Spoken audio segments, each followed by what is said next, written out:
자, 지난 시간에 이어서 이제 우리가 오늘 다룰 내용은 이제 등가 회로에 대한 얘기입니다. 이제 등가 회로라고 하는 것은 말 그대로 같은 회로.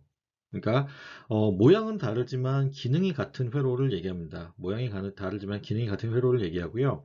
뭐 이제 잠시 후에 다루겠지만 결론적으로 얘기를 하면 회로를 해석하는 데 있어서 우리가 이제 실수 없이 하기 위해서는 회로를 간략화해야 됩니다. 간략화해야 되는데 그 간략화 과정에서 만약에 복잡한 회로가 있고, 자, 우리가 어, A라는 회로가 있는데 이거는 복잡한 회로라고 가정을 하고요. B라는 회로가 있는데 지금 덜 복잡한 회로, 그러니까 단순화된 회로라고 가정을 합시다. 그리고 A와 B가 만약에 같은 회로이다라고 하면은 우리가 회로를 해석하는 데 있어서 복잡한 A라는 회로를 이용하는 것보다는 지금 B라는 회로를 갖다 이용하는 게 훨씬 더 해석이 쉽겠죠. 자, 그러면 지금 여기서 우리가 하고자 하는 건 뭐냐면, 자, 복잡한 회로를 어, 그 동일한 기능을 가지는 단순한 회로로 바꾸는 것이 지금 여기서 우리가 하고자 하는 목적입니다. 그래서 일단 우리가 회로 해석을 하는 데 있어서 이제 여기 써 있는 것처럼 회로를 단순화할 필요가 있는 거고요. 자, 그러기 위해서 이제 우리가, 자, 회로의 일부분을 제거하고 그 자리에, 그러니까 원래 존재하던 회로가 이제 요 일부분에 해당되는 회로가 이제 복잡한 회로라고 가정을 하면 그 자리에, 자, 여기 있는 것처럼 단순화한 회로를 대체해도, 그러니까 단순화한 회로로 바꾸어 줘도 회로의 다른 부분에 전류와 전압의 변화가 없다면 그것은 등가 회로다라고 정의합니다. 자, 이게 중요합니다. 그러니까 회로를 갖다가 대체를 했을 때 그 다른 부분에 흐르게 되는 전류와 전압이 변하지 않는다면 그것은 우리가 등가 회로로 본다라는 얘기입니다. 자, 다시 말하면 이제 우리가 잠시 후에 이제 그 단자 법칙이라는 것 혹은 터미널스 로우라는 걸 갖다가 이제 도입을 할 텐데요.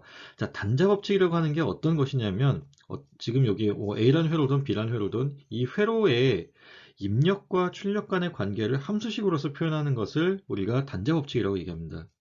그러면 단자 법칙이 입력과 출력 간의 함수인데 그러니까 모양은 다르지만 입출력 간의 함수식이 A와 B가 같다라고 한다면, 다시 말하면 함수식 뭐 FA의 뭐 T, 그 다음에 함수식 FB의 T가 같다라고 한다면 그것은 우리가 등가 회로로 본다라는 것이 지금 회로 등가의 법칙이 됩니다. 자, 그래서 이제 지금 보시면 두 개의 터미널이 있는 지금 이제 회로가 존재하고요. 이 회로에서, 자, 보면 지금 뭐 전압과 전류의 관계가 있는데 지금 여기서 우리가 전류를 갖다가 입력 신호로 보고요. 이 전류를 입력 신호로 보고 전압을 출력 신호로 보게 되면 여기 있는 여기 지금 존재하는 여기가 저항이라고 합시다. 저항이라고 하면 저항에 대한 그 값을 R이라고 한다면, 자, V라고 하는 그 값은 이제 뭐 VT라고 하게 되면 VT라고 하는 요 출력은, 자, 우리가 오음의 법칙을 앞에서 배웠죠. 오음의 법칙을 적용하게 되면 저항 R 곱하기 전류 IT의 곱으로서 표현이 가능하겠죠. 자, 이게 단자 법칙에 해당되는 것입니다.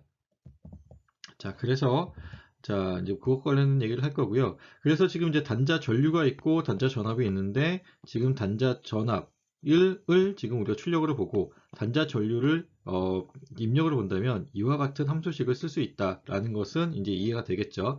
자, 그래서 자, 터미널 로우라고 하는 것, 단자 법칙이라고 하는 것이 이제 방금 전에 얘기했던 것에 대한 다시 반복이긴 한데 다시 설명을 하면, 자, 이 경우는 지금 입력을 전류로 본 거죠. 자, 전류를 입력으로 봤을 때 지금 여기 있는 이 V가 이제 출력에 해당되는 거고, 자, 이 경우는 이제 함수식, 그러니까 뭐 F라는 것도 그렇고 G라는 것도 그렇고 함수식인 거고, 지금 함수에 대한 표현이고 입력을 V로 봤을 때 그러니까 전류 I가 출력이 되는 겁니다. 그리고 자, V와 I를 우리가 터미널 베리어블이라고 이제 얘기를 하게 될 거고요. 지금 이와 같은 함수식으로 표현하는 것, 전압과 전류 간의 관계, 그러니까 입력과 출력 간의 관계를 함수식으로 표현하는 것을 우리가 단자 법칙이라고 합니다. 그러면 지금 여기 있는 이것도 단자 법칙에 의해서 표현된 함수식, 이것도 지금 단자 법칙에 의해서 표현된 함수식이라고 보면 지금 그 둘 함수식이, 그러니까 지금 여기 보시면 뭐 F와 G가 서로 같다라고 하면은 그때는 우리가 그거를 등가 회로로 볼 수 있다라는 얘기입니다. 엘리멘트 로우 같은 경우는 이제 그 소자의 관점에서 우리가 표현을 하는 것이고요.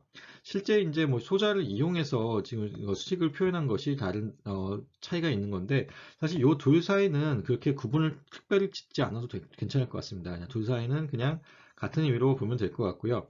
실제로 요 소자가 이제 포함되었다라는 것이고, 따라서 그냥 엄밀하게 따지면 이제 이거 터미널 로우라고 하는 게 단자 법칙을 포함하는 좀 더 넓은 개념이라고 생각하면 되겠습니다. 자, 그리고 이제 뭐 이것을 이제 얘가 지금 이제 등가 회로에 대한 것은 이제 여기서 일단 마무리를 짓고요. 자, 독립전원에 대한 것을 다뤄보도록 하겠습니다. 독립전원에는 지금 독립전화번이 있고, 그리고 자, 독립전류원이 있습니다. 독립전화번과 독립전류원은 우리가 앞에서 다루긴 했었는데요. 자, 여기 있는 것처럼 이제 상수의 형태의 전압을 제공하는 이제 우리가 전원을 얘기합니다. 자, 독립전류원 같은 경우는 상수 값을 가지는 전류를 제공하는 전원 전류원을 얘기하는 거고요. 자, 그래서 이제 보게 되면 자, 상수 형태라는 것은 시간에 대해서 변하지 않는다는 얘기입니다. 시간에 대해서 변하지 않고, 그리고 또 다른 얘기는 뭐냐면 그 주변의 상황에 관계없이, 자, 여기 보시면 이제 그 주변의 상황에 관계없이 인디펜던트한 그런 성질을 보이는 것이라고 생각하면 됩니다. 자, 이것과 대비되는 개념이 이제 종속 전원이라는 것인데요. 이제 디펜던트 볼테이지 소스 혹은 디펜던트 커런트 소스를 얘기하게 될 텐데, 거기서 종속 전원 같은 경우는 주변 상황에 따라서 전압과 전류값이 달라지는 것이고요. 지금 이 독립 전원 같은 경우는 주변 상황에 상관없이 전압과 전류값이 같은 것이라고 보면 됩니다. 자, 그래서 지금 보시면 독립전류원 같은 경우 마찬가지 얘기. 자, 여기 그림에 나와 있는 이것이 각각 이제 독립전화번에 대한 우리가 약속기호, 회로적인 약속기호. 자, 이것이 이제 독립전류원에 대한 이제 회로적인 약속기호인데, 지금 이제 여기서 하나만 더 부연 설명을 하게 되면, 지금 보시면 얘 같은 경우는 전류가, 자, 플러스 단자가 있고 마이너스 단자가 있다라고 하면, 전화번 같은 경우는 플러스 단자 쪽에서 마이너스 단자 쪽으로 전류가 흐르는 게 일반적이겠죠. 그래서 만약에 여기가 연결되어 있다라고 하면 지금 이렇게 전류가 흐르게 되는 것이고요. 지금 전류원 같은 경우는 이 화살표의 방향을 따라서 전류가 흐르는 겁니다. 그래서 지금 이 방향으로 전류가 흐른다라고 판단하는 게 이제 일반적이고요. 지금 물론 이 그림에서는 지금 이 전류 I를 갖다가 우리가 이제 이 전화번을 고려하지 않고 지금 정한 것이기 때문에 방향이 반대로 되어 있다라고 생각하면 되고요. 자, 여기서 하나 더 이제 좀 얘기하고 싶은 건 뭐냐면, 자, 지금 보면은 여기 전압 V라는 것이 있습니다. 우리가 이제 전압 V를 갖다가 어떻게 판단할 거냐인데, 지금 이 전압 V는, 자, 보세요. 지금 여기 보시면 이 위쪽이 플러스, 아래쪽이 마이너스입니다. 그러면 지금 우리가 항상 전압 혹은 전위라고 하는 거는 기준점을 정해서 그 기준점 대비 얼마나 높은지 혹은 낮은지를 갖다가 그러니까 정해야 된다, 그러니까 계산을 해야 된다 그랬죠. 그러면 지금 일반적으로 우리가 이 마이너스에 해당되는 이 부분을 갖다가 레퍼런스로 볼 거고, 레퍼런스 대비 지금 위쪽의 전압이 뭐 얼마가 높겠죠. 뭐 실제 값이 뭐 양수일 수도 있고 음수일 수도 있는데, 그냥 일반적으로 높다라고 봤을 때 얼마만큼 높냐 하면은, 자, 여기 써 있는 이 V만큼 높습니다. 그래서 만약에 여기가 0V라고 하면 지금 여기 위쪽은 V만큼의 볼테이지, 그러니까 전압을 갖게 되는 거고, 자, 그러면 이제 봅시다. 지금 이 위치로 색깔을 바꿔서 좀 할게요. 이 위치에서 지금 0V가 해당되는 것이고 전류가 이렇게 흐른다라고 봤을 때, 자, 지금 이 도선을 따라가는 과정 중에서 어떤 뭐 소자가 없었죠. 소자가 없으면 우리가 전압 상승이나 전압 강화가 없다라고 했습니다. 전압 상승이나 전압 강화가 없다면 지금 여기서부터 여기까지 위치로 가는 동안, 그러니까 이 도선상에서 표현하면 여기서부터 여기까지로 위치로 가는 동안에는 전압이 바뀌지 않습니다. 그러면 지금 이 전압원의 마이너스 단자에 해당되는 거는 0V에 해당되는 게 맞을 거고요. 자, 그러면 지금 이것도 봅시다. 이것도 보면은 지금 플러스에 해당되는 값이 있고, 그게 지금 뭐 VS라고 하는 형태로 되어 있으면, 마이너스 플러스가 있고, 여기 VS라고 쓰여져 있으면, 지금 마이너스 대비 플러스가 VS만큼 높은, 그리고 이 전압원에서는 지금 VS만큼의 전압을 외부에 전달해주고 있다라고 생각하면 되는 거고요. 자, 그러면 지금 요 그러니까 VS란 것만, 그러니까 지금 이 위치에서의 전압은 VS에 해당되는 값을 가질 겁니다.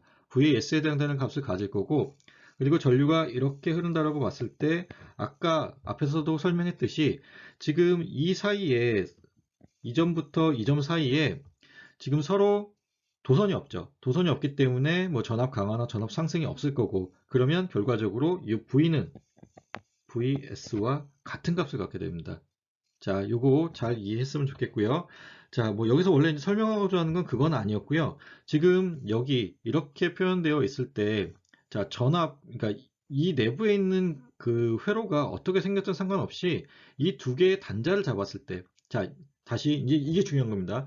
내부에 있는 회로에 생긴 모양에 상관없습니다. 지금 이 두 터미널을 잡았을 때, 이 터미널도 지금 전압 V, 그다음에 전류 I만큼이 흐르고 있는 거고, 자, 여기 이 전류원 같은 경우도 전류원이 있는 얘랑 분명히 다른 회로지만 지금 전압, 양단의 전압이 V만큼 걸려 있고요. 그쵸? 양단의 전압이 V만큼 걸려 있는 거고 지금 그 회로 사이를 전류 I만큼이 흐르고 있는 겁니다. 자, 입력되는 전류가 있다라고 생각을 하면 입력 전류 I가 들어갔을 때 양단의 전이차가 V만큼 유지되는, 자, 둘 다 그래서 같은 형태의 단자 전압, 아니, 죄송합니다. 단자 법칙을 갖는 회로이기 때문에 우리가 A와 B는 같은 회로다라고 얘기를 할 수 있는 거고요. 자, 그래서 지금 이제 여기 써 있는 것처럼 어떤 주어진 두 회로가 같은 단자 법칙을 갖게 되면 그 두 회로는 우리가 이퀴벌런스 서킷 혹은 등가 회로다라고 정의한다 라는 것입니다.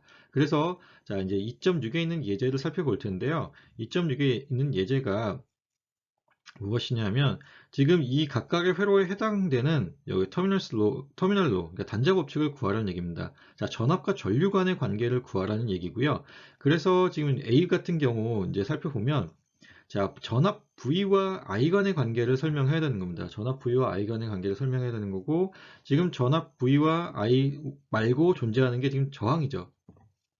자, 저항이 존재하고 전압과 전류 간의 관계식을 표현해야 된다라고 하면 우리가 가장 먼저 생각해야 되는 게, 자, 생각났기를 바라고요.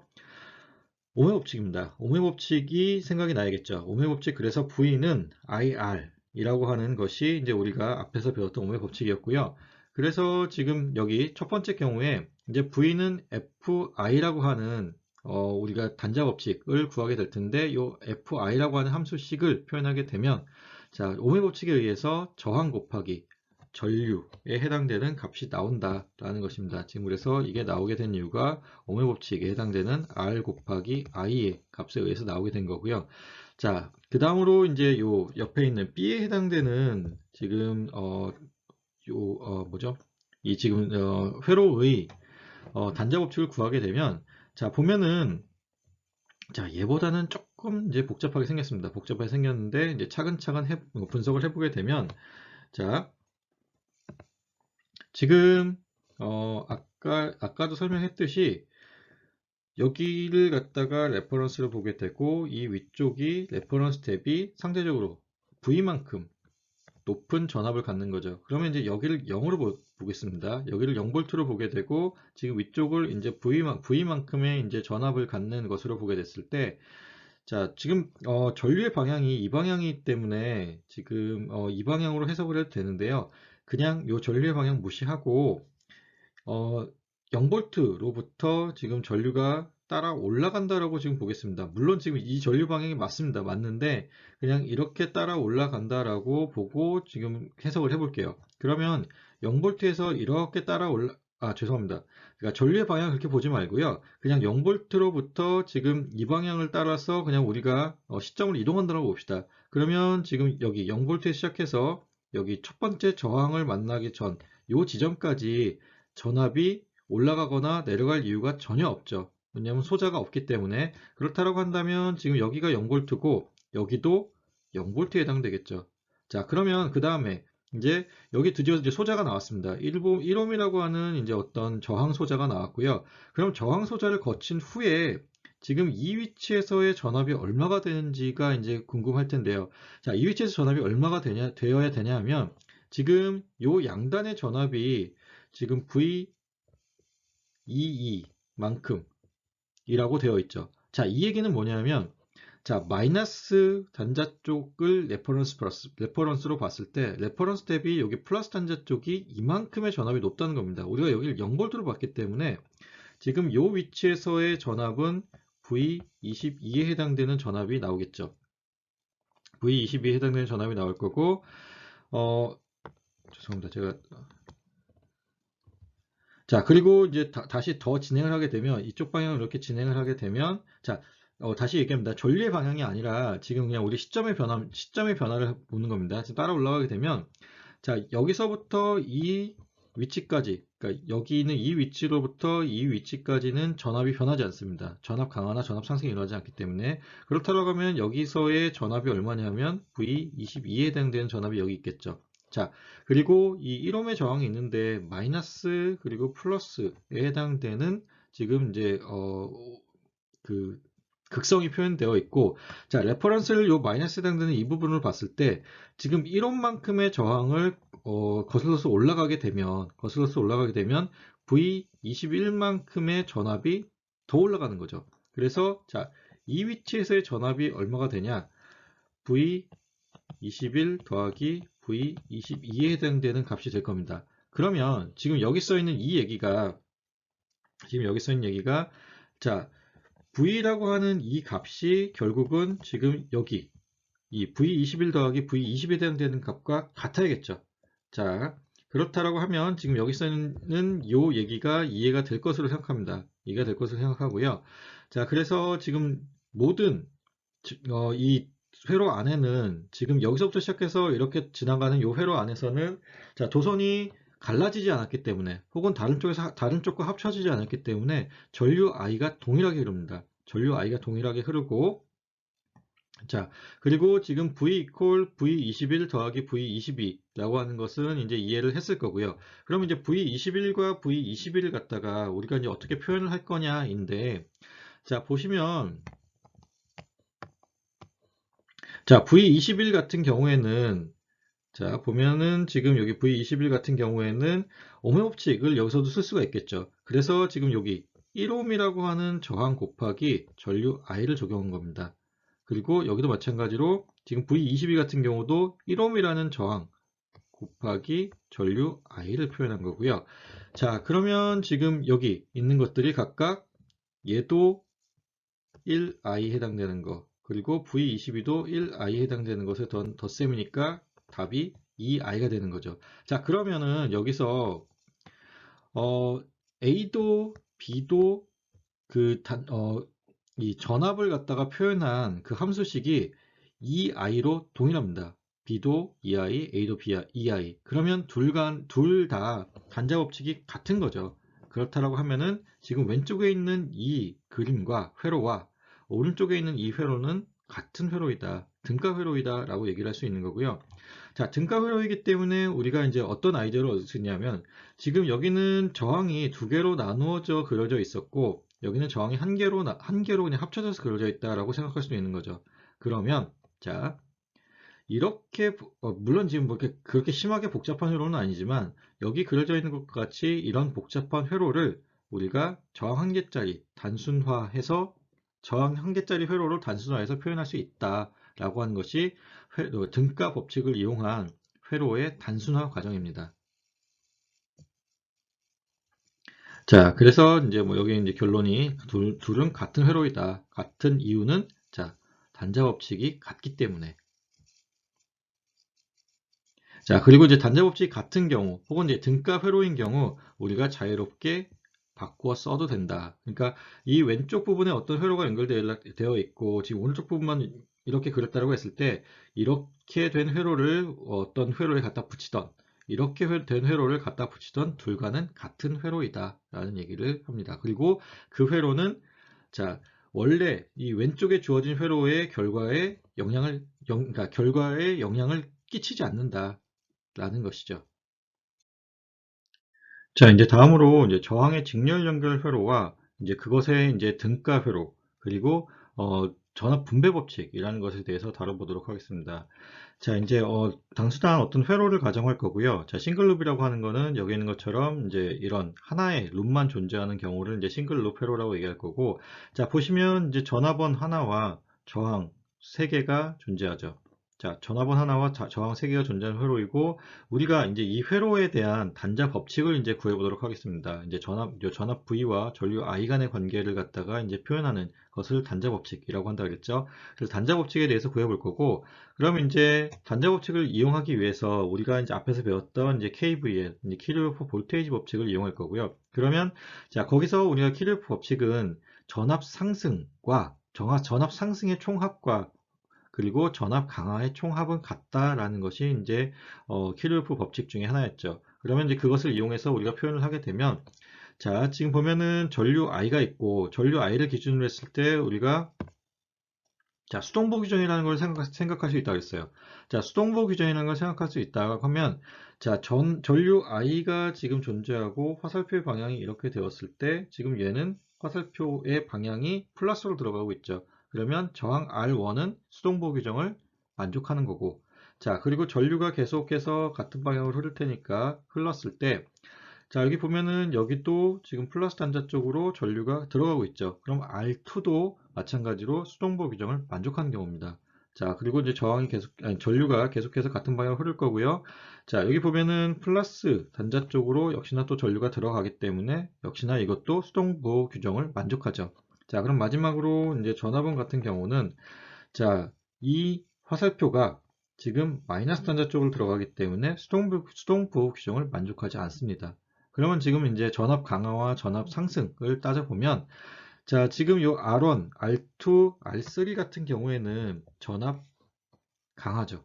자, 플러스에서 마이너스 단자 쪽으로 떨어진 거고, 지금 수동보 규정을 만족하고 있기 때문에 요 셋 같은 경우는 전압 강하.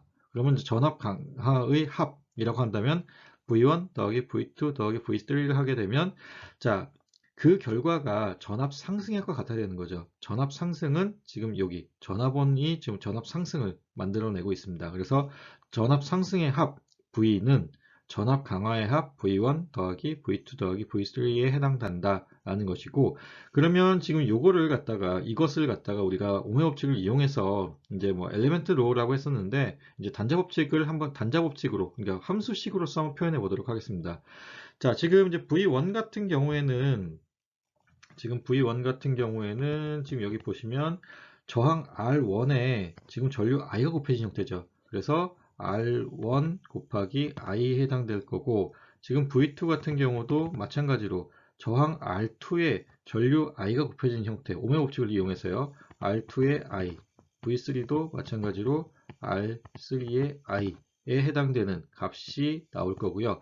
이 값을 가지고 이제 요 아래쪽에 쓰여져 있는 이 표현을 바꾸게 되면, 지금 보시면 이제 V1, V2, V3 대신에 여기 쓰여져 있는 이 저항에 대한 표현으로 바꾸게 되면, 자, R1I 더하기 R2I 더하기 R3I로 바꿀 수 있습니다. 자, 그러면 지금 여기서 I라고 하는 것이 공통 요소이죠. 그럼 이 공통 요소를 묶어서 표현할 수 있을 겁니다. 공통 요소를 묶어서 표현하면 R1, R2, R3의 합 곱하기 전류 I로서 표현할 수 있습니다. 자, 그러면 우리가 이 R1, R2, R3를 갖다가 합한 어떤 값을 정할 수 있다면, 그러면 우리는 그것이 저항 하나짜리 회로로 바꿀 수 있겠죠. 그 저항의 값이 이만큼의 값을 가지면. 자, 그게 지금 이제 여기서 표현하는 얘기입니다. 그래서 우리가 여기 이제 S라고 표현하긴 했는데, 자, 이것을 이렇게 바꿀 수 있다라고 하면, 자, 그럼 이제 여기서 이 값이 이 RS 값이 얼마를 가져야 되냐는 건데, 우리가 단자 법칙에 근거해서 이제 해석을 하기 위해서, 자, 이 회로에서의 지금 KVL을 계산해 보는 겁니다. KVL을 계산을 하면, 자, 전압, 그리고 전류, 저항 하나짜리 회로이기 때문에 오음의 법칙 하나로 해결되는 거죠. 그래서 V는 I 곱하기 RS에 해당되는 것이고요. 그러면 지금 V는 I 곱하기 RS와 V는 R1 더하기 R2 더하기 R3 곱하기 I에 해당되는 얘나 같은 값을 가지면 둘과는 등가 회로가 되는 거겠죠. 그래서 등가 회로이기 위해서는, 자, I도 동일하고 V도 동일하기 때문에 RS가 여기 써 있는 R1, R2, R3 합과 같으면 A와 B의 회로는 동일하다라는 것이고요. 자, 여기서 그래서 이제 알아둬야 될 거는 직렬 연결된 저항은 우리가 단순 합으로서 단순화시킬 수 있습니다. 자, 직렬 연결인 경우는 합으로서 단순화시킬 수 있다라는 것이 일단 자, 직렬 연결 저항의 직렬 연결 회로의 그 등가 회로를 구하는 등가 회로 혹은 등가 저항을 구하는 방법입니다. 지금 R1, R2, R3에 해당하는 이 값들이 하나로 합쳐진 요 RS가 등가 저항으로 이제 우리가 앞으로 이름 붙이도록 하겠습니다. 자, 그래서 지금 이 조건을 만족하면, 자, 여기 있는 것처럼 이 회로는 동일한 회로이다. 이 두 회로는 라는 것이고요. 자, 그래서 이제 뭐 결론적으로 나온 얘기입니다. 지금 이제 저항의 직렬 연결 회로를 다시 보는 거고요. 직렬 연결된 회로는 자, 등가 저항 RS를 구하기 위해서는 그 각각의 컴포넌트들을 단순히 더해주면 된다라는 것이고요. 자, 그러면 이제 우리가 이퀴벌런트 서킷에 대한 걸 배웠고, 그러면 이제 그 전압 분배 법칙에 대한 거를 이제 다뤄야 될 텐데, 자, 여기 두 번째 줄에 써 있는 얘가 전압 분배 법칙에 해당되는 겁니다.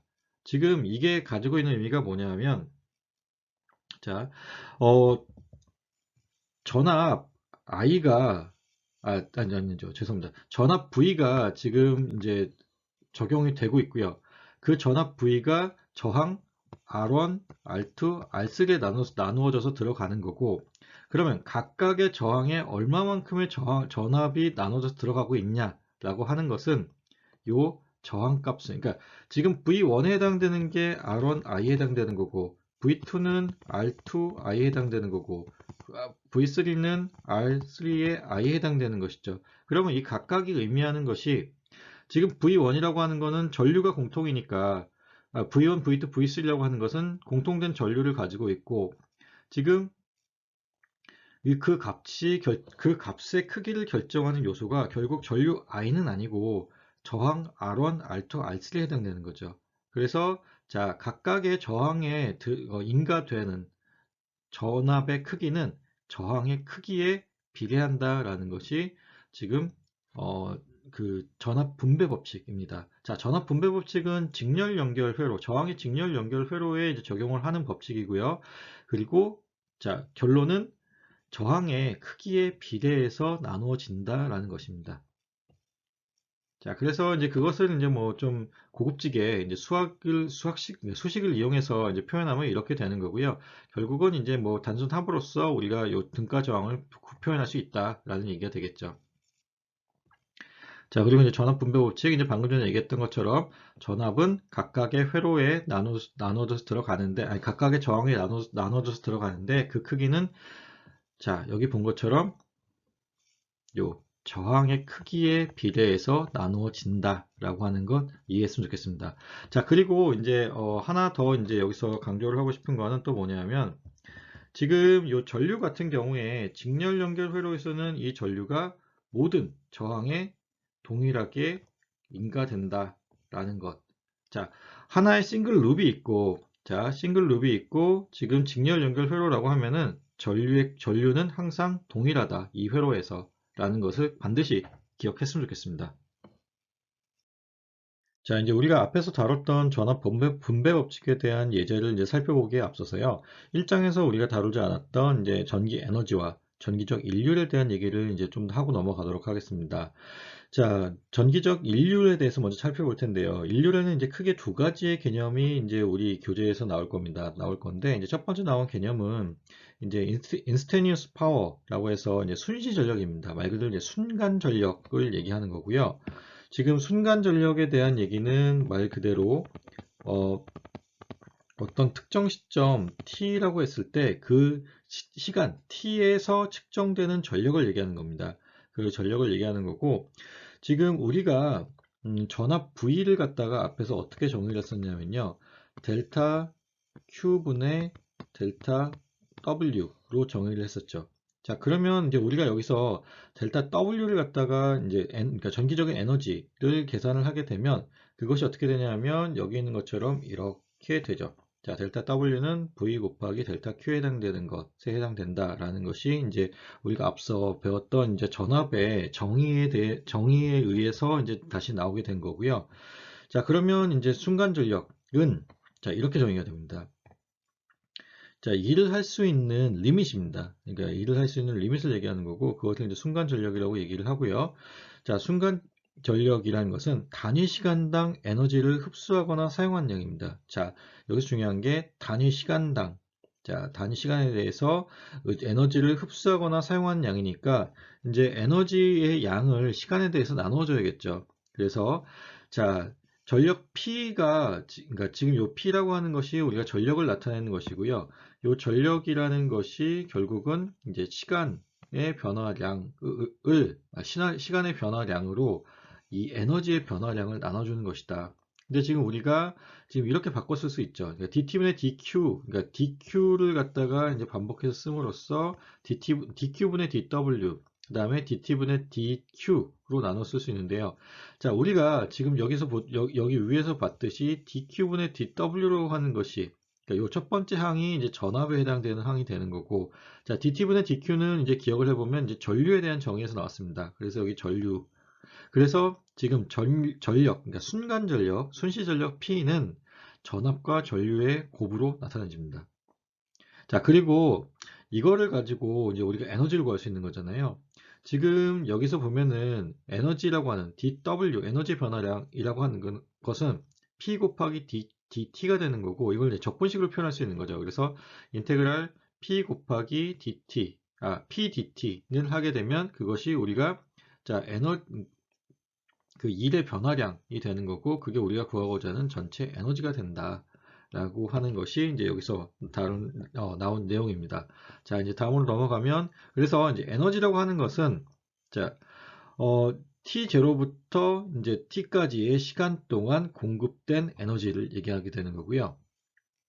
자, 그래서 지금 보면은 WT 마이너스 WT0. 자, T0라고 한 시간부터 T까지의 시간 동안 공급된 것이니까, T라고 하는 시간에서 측정된 에너지에서, T0의 시간에서 측정된 에너지를 빼게 되면 우리가 구하고자 하는 에너지가 나오는 겁니다. 그리고 이것을 우리가 자, 여기 써 있는 이런, 위에서 정했던 식으로 표현하게 되면, 자, 어떤 특정 시간에 대해서 전력을 갖다가 적분을 하게 되면 그것이 우리가 구하고자 하는 에너지가 됩니다. 자, 여기서 지금 요 위에 쓰여져 있는 요 식, 그리고 여기 있는 요 관계식을 좀 외워두면 좋을 것 같습니다. 그리고 이제 몇 가지 이제 추가적인 개념이 나오는데요. 지금 당장은 안 나오겠지만 이제 앞으로 이제 문제를 푸는 데 있어서 이제 중요하게 쓰일 내용들입니다. 지금 그러니까 지금 이제 한 두 번째쯤 나오는 것 같은데 요 마이너스 무한대 시간에 대해서 이제 마이너스 무한대에 대한 개념은 무엇이냐면 자 마이너스 무한대입니다. 마이너스 무한대는 지난번에도 설명했지만 우리가 이 회로가 처음 이제 생긴 그 시점을 얘기합니다. 이제 공장에서 처음 만들어졌든지 아니면 뭐 하늘에서 떨어졌든지 상관없지만 어쨌든 이 회로가 처음 생겨난 그 시점을 얘기하는 것이고 그 시점이 결국은 뭐냐면 자 회로가 켜진 상태입니다. 죄송합니다. 회로가 켜진 게 아니라 회로가 꺼져 있는 상태를 얘기합니다. 당연히 회로가 꺼져 있고 한 번도 켜지지 않았다고 하면 그 회로에 공급된 에너지는 0이겠죠. 그런 의미로서 지금 W 마이너스 무한대의 시점에서의 에너지는 0이다라는 개념이고요.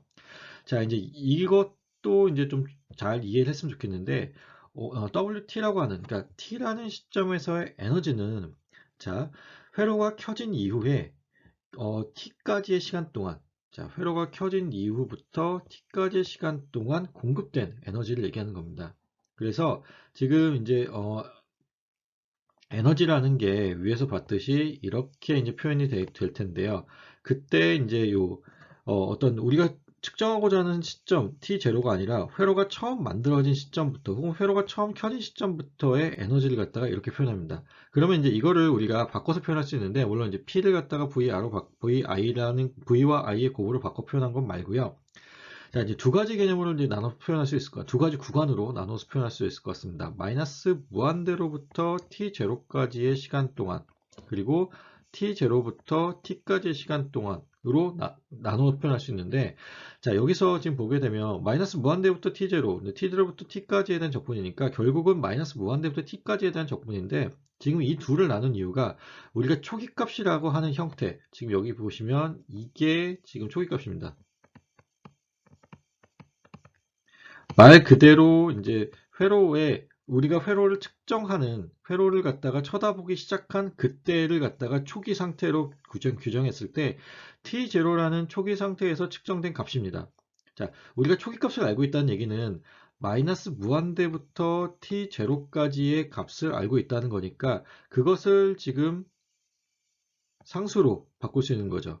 자, 이거는 지금 우리가 측정한 당시의 에너지이기 때문에 얘는 상수값이 됩니다. 그래서 초기값이 주어진 경우에는 초기값 더하기, 자, 우리가 측정하기 시작한 t0라는 시간부터 지금 현재 t까지의 시간에 대한 적분으로도 표현할 수 있습니다. 자, 지금 이 아래에서 좀 배운 지금 요 내용들을 좀 잘 이해를 했으면 좋겠고요.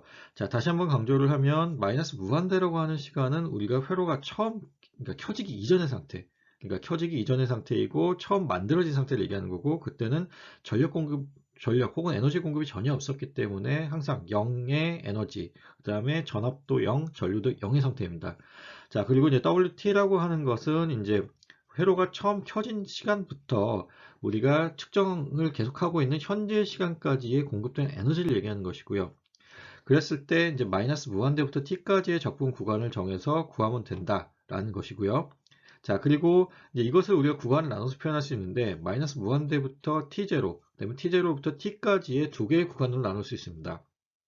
이렇게 나눴을 때 이 t0라는 시간이 가지는 의미는 내가 이 회로를 처음 쳐다보기 시작한 시점입니다. 관측하기 시작한 시점을 얘기합니다. 자, 회로가 처음 켜진 시점이 있고 그 이후에 어떤 상대적인 시간에 내가 이 회로를 이제 관측하기 시작했다는 겁니다. 관측하기 시작한 시점에서 측정된 에너지가 있고 그 시간 이후에 계속해서 지금 더해지고 있는 에너지가 있는 것이라고 한다면, 자, 이거는 지금 구간이 정해져 있기 때문에 지금 여기 있는 이 t는 시간이 지금 변하고 있는 것으로 보는 겁니다. 지금 마이너스 무한대부터 t0라고 하는 이것은 지금 고정된 값이 되겠죠. 그래서 초기값으로 이 적분 값을 대신해주고 상수 형태의 초기값을 대신해주고 거기에 t0부터 t까지에 대한 적분으로 표현할 수 있다라고 하는 것을 좀 기억해 뒀으면 좋겠습니다. 자, 이제 우리가 여기서 이제 전력과 전기 에너지에 대한 것을 배웠고요. 이것을 이제 다음 예제에서 이제 적용해 보도록 하겠습니다. 같이요.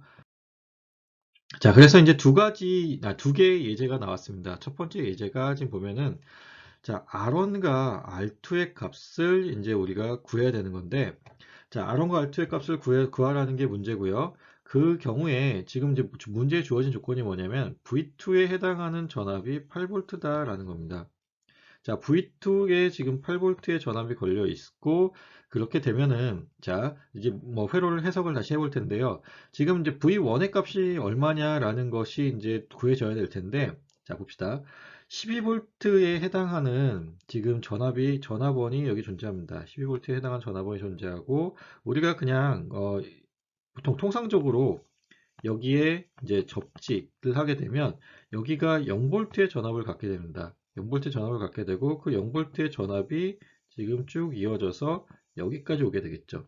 그러면 자, 여기 전압의 마이너스 단자에 해당되는 부분도 0V에 해당되는 값을 갖게 되고, 자, 그러면 이제 마이너스 단자로 들어가서 플러스 단자로 올라오면서, 다시 나오게 되면서 12V만큼의 전압 상승이 있습니다. 전압 상승이 있게 되면, 자, 이 위치에서는 지금 12V만큼의 전압을 갖게 되는 것이고, 지금 이렇게 쭉 이어져 오면서 이 위치까지 왔을 때, 그 중간에 우리가 어떤 소자나 수동 소자나 능동 소자를 만나지 않았기 때문에 12V가 그대로 유지됐겠죠. 그래서 이 위치가 12V를 그대로 유지하게 된 거고요.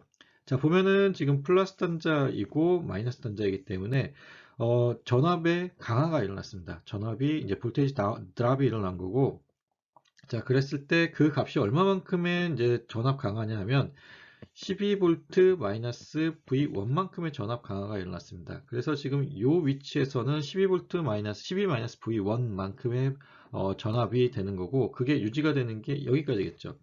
12-V1만큼의 전압이 여기까지고, 자, 지금 이제 플러스 단자고 마이너스 단자이기 때문에 이제 추가로 전압이 강화됩니다. 전압이 떨어집니다. 떨어지게 되는데 얼마만큼 떨어지느냐? V2만큼 떨어지는데 우리가 V2의 값이 여기 정해져 있죠. 이제 8V라고 이제 문제에 주어져 있기 때문에 8V만큼 값이 떨어집니다. 그래서 이 위치에서의 값은 얼마냐 하면 12-V1-8V가 되겠죠. 그러면 자 12-V1-8V가 되고, 그게 쭉 이어졌을 때 결국 어떤 값이 돼야 되냐면 여기 그라운드 쪽, 요 접지 쪽으로 오기 때문에 0이 되어야 됩니다. 그러면 결국은 이 값이 0이 되어야 된다는 얘기가 되겠죠. 그래서 자 V1 값은 얼마가 돼야 되느냐, 문제에서 구해보면 그게 4V가 되면 되겠죠. 그래서 자 다시 이제 뭐 여기 써 있는 수식을 보게 되면 V2가 8V라고 하는 게 이제 문제에서 주어졌고요. 주어진 값이고, 그리고 자 전류의 방향을 지금 제가 빨간색 표시해서 잘 안 보일 텐데, 전류의 방향을 이제 시계 방향으로 돈다라고 생각합시다. 시계 방향으로 돈다라고 생각했고, 지금 방금 전에 같이 했던 문제 풀이가 지금 시계 방향으로 돈다라고 가정을 하고 문제를 풀었습니다. 문제를 풀었을 때 자 KVL을 그러니까 지금 이제 KVL을 적용한 것이고요. KVL을 적용하게 되면 전압 상승의 합은 전압 강화의 합과 동일하다라는 것이죠. 자, 전압 상승이 지금 전체적으로 12V만큼, 수동부 규정에 지금 위배된 게 12V만큼 있고, 수동부 규정을 만족하는 게 총 V1과 V2의 합만큼 있는 겁니다. V1과 V2의 합만큼 있는 건데, 지금 우리가 V2를 갖다가 이제 8V로 이제 봤기 때문에, 지금 그 8V라고 이제 문제 주어졌기 때문에 V2 대신에 8을 넣게 되면 V1의 값이 4V가 되는 거죠. 자, 그러면 이제 뭐 R1과 R2 값을 정해야 되는데, 지금 우리가 문제에서 R1과 R2 값을 정확하게 정할 수는 없습니다. 왜냐하면 이제 전류 값이 정해져 있지 않기 때문에 정할 수는 없는데, 단 우리가 B는 구할 수 있는 거죠. 자, R1과 R2는 자, 전압 분배 법칙이라고 하는 게 각각의 직렬 연결된 각각의 저항에 걸린 전압은 저항의 크기에 비례한다라는 것이고요. 지금 V1과 V1 대 V2라고 하는 게 결국 R1 대 R2의 값과 같은 거고, V1에 해당되는 게 지금 4V, V2에 해당되는 게 8V에 해당되는 거니까 R1과 R2의 비는 결국 1대 2의 비만큼 되는 거죠. 그래서 R2는 지금 2 곱하기 R1이 된다라는 우리가 관계식을 구할 수 있는 겁니다. 자, 만약에 전류가 주어져 있다면 우리가 여기서 이제 구체적인 값까지 구할 수 있을 텐데요. 우리가 여기서 전류는 주어지지 않았으니까 여기까지 구하면 이제 답이 되는 겁니다. 자, 그러면 이제 다음 문제 풀어볼게요. 2.8에 해당되는 문제고요.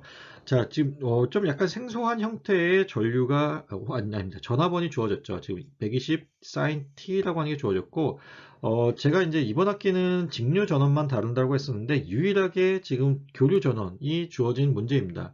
자, 교류 전원은 이런 형태로 주어지게 될 거고요. sin 함수라는 게 지금 시간에 대해서 이렇게 계속 값이 변하잖아요. 이 변화하는 교류 형태의 전원이 들어간 건데, 뭐 여기서는 이제 교류 해석에 대한 문제는 아니고 그냥 사인 함수에 대한 값을 계산할 수 있으면 문제를 풀 수 있기 때문에 같이 풀어보도록 하겠습니다. 그래서 여기서 구하라고 하는 게 여기 전류 I를 구하는 거고, 그 다음에 각각의 저항에 인가되어 있는 전압을 구하라는 겁니다. 그리고 지금 이제 파워와 관련된 파워와 관련된 것을 구하라는 것이고요. 자, 그럼 이제 하나씩 이제 구해 보게 되면, 지금 보면은, 자, 전류 I가 이렇게 존재합니다. 전류 I가 존재하고, 지금 전압이 120 sin T의 형태로 존재하기 때문에, 우리가, 지금 전압이 여기가 120 sin T가 존재하는 것이고요. 자, 우리가 이제 여기서 추가로 아는 것이 뭐냐면 저항 값을 알고 있죠. 30옴, 20옴, 10옴. 우리가 앞에서 배웠던 내용 중에 전압 분배 법칙 말고 직렬 연결된 저항 같은 경우에는 우리가 합성 등가 저항을 어떻게 구할 수 있냐고 하면 이 각각의 저항의 단순 합으로 구할 수 있다고 그랬습니다. 그래서 그 지금 보시면은 이제 전류 방향을 이렇게 정했을 때 직렬 연결된 저항의 등가, 저항이 결국은 30, 20, 10이 돼서 60옴에 해당되는 게 이 회로의 전체에 걸려있는 저항이 될 거고요. 그러면 지금 전류 I는 우리가 오음의 법칙을 써서 R분의 V로 구할 수 있는 거죠. R의 값이 근데 60이고 V의 값이 120 sin t에 해당되는 거니까 전류 i의 값은 결국 2 sin t만큼의 값이 될 겁니다. 그래서 지금 일단 이제 문제를 다시 풀어보게 되면 합성 저항 RS입니다. 지금 직렬 연결되어 있을 때 합성 저항 RS이고 그때 이제 등가 저항, 직렬 연결 등가 저항에 해당되는 것이고 자, 직렬 연결된 저항의 합성 저항 혹은 등가 저항은 각각의 저항의 값을 단순 합하면 된다. 그래서 65에 해당되는 지금 합성 저항 값이 나왔고요. 합성 저항을 거기서 구했으니까 우리가 오음의 법칙을 통해서 전류를 구해서 전류의 값을 구할 수 있는 거죠. 그래서 그러니까 등가 저항을 구한 RS분의 이제 V의 합으로 구할 수 있는 거고요. 그래서 지금 아까 구했듯이 2 sin t, 자, 단위 암페어가 나왔습니다. 그리고 자, 하나 더 구하라고 한 게 지금 각각의 전압을 구하라고 했습니다. V1, V2, V3에 대한 전압을 구하라고 했고요. 우리가 여기서 이제 오음의 법칙을 다시 적용하면 되는 거죠. V1 같은 경우는 전류 I 곱하기 R1인데 그 R1 값이 30이니까 30i에 해당되는 값이고 우리가 구한 이 값에다가 지금 30을 곱해주게 되면 60 sin t에 해당되는 것이 지금 V1의 값이 될 겁니다. 그래서 마찬가지 방법으로 V1, 2, 3에 대한 값을 구하게 되면 자, V1, 2, 3에 대한 값을 구하게 되면 자, 60, 40, 20 sin t가 되고 결국 자, 3대 2대 1이죠. 3대 2대 1의 비로 전압이 정해진다라는 것입니다. 우리가 문제에서 구하려고 하는 게 이제 그 파워를 구하라고 했고요. 파워는 우리가 앞에서 다 지금 방금 전에 배웠듯이 전력 P는 지금 전력 P는 전압 곱하기 전류로서 우리가 표현을 하게 되고요. 자, 그랬을 때 지금 이제 120 사인 제곱 T가 나온다라고 한다는 거는 지금 여기 V1 값을 우리가 먼저 여기서 구했죠. V1 값을 구했고 지금 전류 값이 여기 나와 있습니다. 이 둘 간의 곱에 의해서 나온 것이고요. 마찬가지 방법으로 P2, 그 다음에 P3에 대해서 구해주게 되면 120, 80, 40에 40 사인 제곱 t에 해당되는 값이 나오게 될 거고 여기서 하나 이제 잘 봐뒀으면 좋겠는 게 단위가 와트 단위입니다. 알겠죠? 와트의 단위로서 전력을 표현하게 된다라는 것입니다. 자, 이제 오늘 공부할 이제 마지막 슬라이드고요. 자, 직렬 연결과 관련된 얘기인데, 이번엔 이제 저항의 직렬 연결이 아니라, 여기 있는 것처럼 이제 전화번의 직렬 연결이 그러니까 전화번들이 직렬 연결되어 있을 때, 그것을 어떻게, 합할 수 있는지에 대한 것입니다. 결론적으로는 이제 저항의 직렬 연결과 마찬가지로 전화번의 직렬 연결도 그냥 단순 합으로 처리할 수 있습니다. 근데 이제 저항과는 다르게 전압원 같은 경우는 이제 극성이 있기 때문에 이 극성을 고려해서 합을 혹은 차를 구해야 되는 겁니다. 자, 그것과 관련해서 이제 다시 보게 되면 자, 지금 이 왼쪽에 있는 회로에 이제 KVL을 적용을 시키게 되면 자, 보면은 V라고 하는 여기 V라고 하는 이 값은 V1 더하기 V2 더하기 V3 더하기 뭐 점점점에서 Vn까지의 합으로서 표현되겠죠. 자, 그러면 지금 여기 V를 갖다 이렇게 표현할 수 있고 여기서는 이 V라는 거는 결국 VS와 같아진다라고 하는 게 우리가 앞에서 배웠던 겁니다. 자, 다시 한번 이제 강조를 하게 되면 자, 우리가 여기 레퍼런스가 있고 위쪽에 플러스가 있을 때, 자, 여기를 0으로 잡게 되면 위쪽에 값이 V가 되겠죠. 이거는 주어졌다라고 했을 때 그 값만큼이 여기 주어진 거고, 정해지는 거고. 자, 그러면 지금 이 위치에서의 값이 0이고, 그러면 이 위치까지의 값을 구하게 되면 이 사이에 도선만 존재하고, 어떤 소자가 없기 때문에 전압 강화나 전압 상승이 일어나지 않고, 우리가 여기서 약속했었던, 가정했었던 이 0V의 전압이 여기에 그대로 이어지게 되는 거죠. 그리고 VS만큼의 전압 상승이 있는 거고, 자, 마이너스이고 플러스이기 때문에 요 둘 사이에는 VS만큼의 전압 상승이 있는 겁니다. 자, VS만큼의 전압 상승이 있고, 그 전압 상승된 전압이 지금 요 방향으로 진행하면서 하는 과정 중에, 자, 값이 달라지지 않죠. 왜냐하면 전압 강화나 전압 상승이 전혀 없기 때문에 값이 달라지지 않고, 그러면 자, 이 위치에서의 값이 VS이고, 그럼 이 두 개의 값이 같아야 되는 거죠. 자, 마이너스 위치에서 지금 플러스로 올라갈 때 V만큼의 전압 상승이 있었고, 이 방향으로 진행했을 때 또 VS만큼의 전압 상승이 있었기 때문에 V 이퀄 VS가 되는 겁니다. 그러면 여기서의 이 V와 여기서의 이 V라는 것이 같다라고 봤을 때 결국 VS라고 하는 것은 여기 있는 것처럼 VS1, VS2, VS3, 뭐 점점점 VSN까지의 합으로서 표현할 수 있다. 그래서 이렇게 시그마를 이용한 단순 합의 형태로서 우리가 지금 전화번호를 갖다가 이제 그러니까 하나의 전화번, 여러 개의 전화번, 직렬 연결된 여러 개의 전화번호를 하나의 전화번호로 바꿀 수 있다는 건데, 이 경우에 조심해야 될 게 이제 같은 극성, 그러니까 지금 플러스 마이너스가 이런 식으로 이제 모두 동일한 방향으로 연결이 되어 있으면 단순하게 더하면 되고요. 중간에 하나가 뒤집어져 있다라고 한다면 그 뒤집어져 있는 하나는 빼주면 됩니다. 왜냐하면 그 부분은 그러니까 지금 이렇게 올라간다라고 했을 때 이제 이 방향으로 올라간다고 했을 때 지금 전압 상승에 계속 상승이 일어나고 있는데, 만약에 극성이 뒤집어진 게 하나 있다면 그 전압원에 대해서는 전압 강화가 일어나게 되겠죠. 전압 강화가 일어난 것만큼 빼주면 된다는 겁니다. 자, 그래서 뭐 그것에 대한 얘기들이 이렇게 얘기가 쓰여 있고요. 자, 예제 2.9를 우리가 문제를 풀면서 이제 좀 확인을 하도록 하겠습니다. 지금 보면은 이 왼쪽의 회로와 오른쪽의 회로가 이제 같은 회로가 될 수 있도록 이제 해야 되고, 그때의 전류 I를 그러니까 일단 문제 자체는 전류 I를 구하는 문제입니다. 전류 I를 구하는 문제인데, 그래서 이 회로를 좀 간략화시켜서 전류 I를 구하면 좋을 것 같아서 지금 오른쪽에 있는 이 회로가 지금 간략화된 회로입니다. 간략화된 회로이고요.